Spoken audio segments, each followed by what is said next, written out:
Okay, I wanted to do another little video just to show you where the grades are at and what needs to be done before the class is over. So I'm in student view here. Let's take a look at what we're seeing right now. Notice you've got these two to-dos now up at the top. Now the reason these appear here is because I was able to give them a scheduled start and stop date. The rest of your work has appeared under unscheduled. And that's because everyone were in different places. Some people needed to do week 1, while some people were in week 6. And so I couldn't schedule them and tell them to open and close at certain times. Again, you notice that it doesn't really display it in order, week 1, week 10, week 11. But you would start, for instance, on week 1 and then move to week 2. And then you will notice in week 4, you have a computer concepts just like you've had in week 2 and week 1, week 3, and then you also have a Word. Now these are two different books, and that's why it says week 4 Word chapter 1. So this isn't correlated with week 1, this is Word chapter 1. And then the same thing for week 5 and 6 and 7. And then finally in 8 we start give you a little break there actually, I forgot about that. Give you a break in 8 and then you go to week 9 that has Excel chapter 1. And then back up to the top, Excel chapter 2, Excel chapter 3, Excel chapter 4. Now as I mentioned before, this semester we have a lot less work because of all the difficulties we've had with getting the software to run properly. Not this software, but my IT lab. And so literally you have about 10 assignments that don't appear here that next semester will need to be done.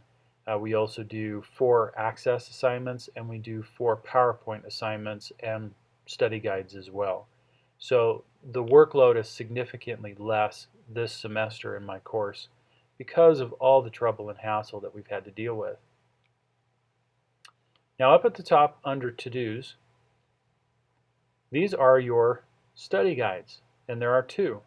There's a Computer Concepts study guide and an Office Concepts study guide. Nothing is brand new in here. All these other assignments lead you through that information. So by the time you get to these, this should be information that you know already. But the study guides are a little more precise and concise. It allows you to go through things that will be on the final.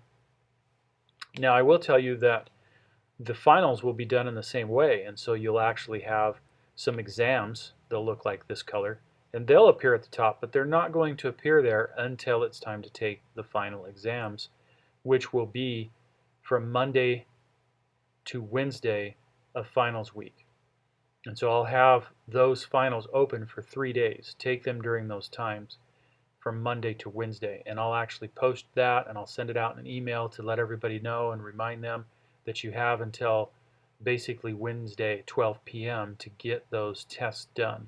The tests will be simulations just like what you've already been doing, but there won't be any helps. There won't be any, hey, show me where this is at or give me a hint. None of that will be there.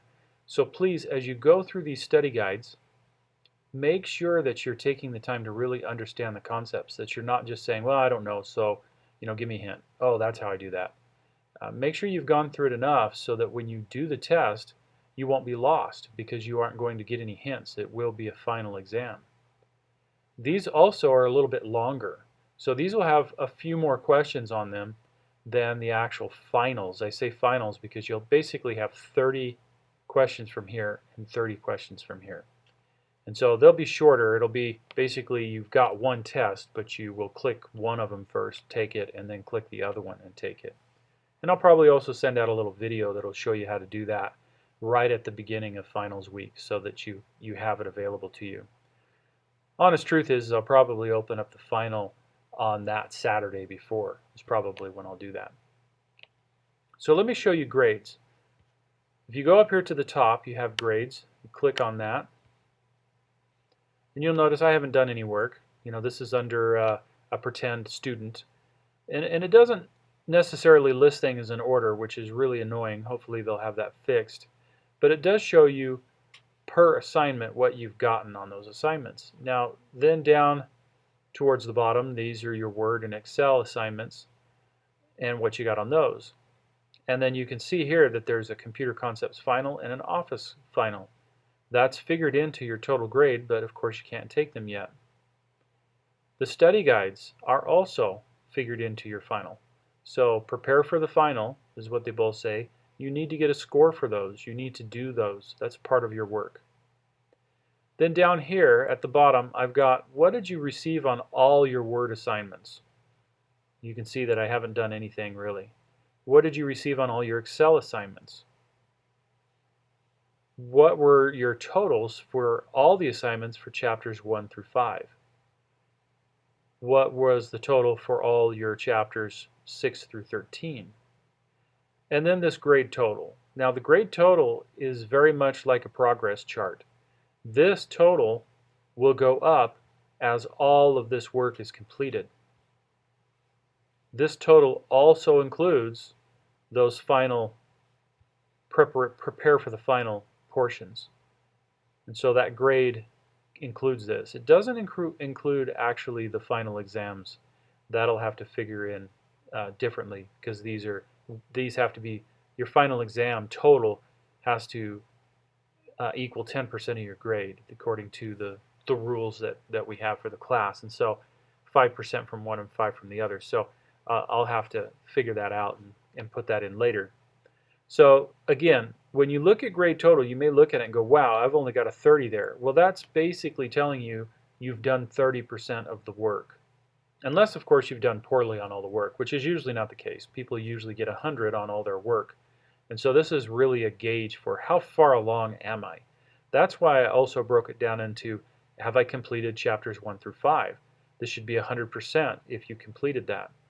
If you completed chapters 6 through 13, this should be 100%. So eventually, both of these will be 100, and so will the total grade. If you've completed all the Word assignments, it'll be 100. If you've completed 2 of them, it'll show a 50. Again, that's if you're getting 100% on each one, but usually students are. So please come in and check the grade.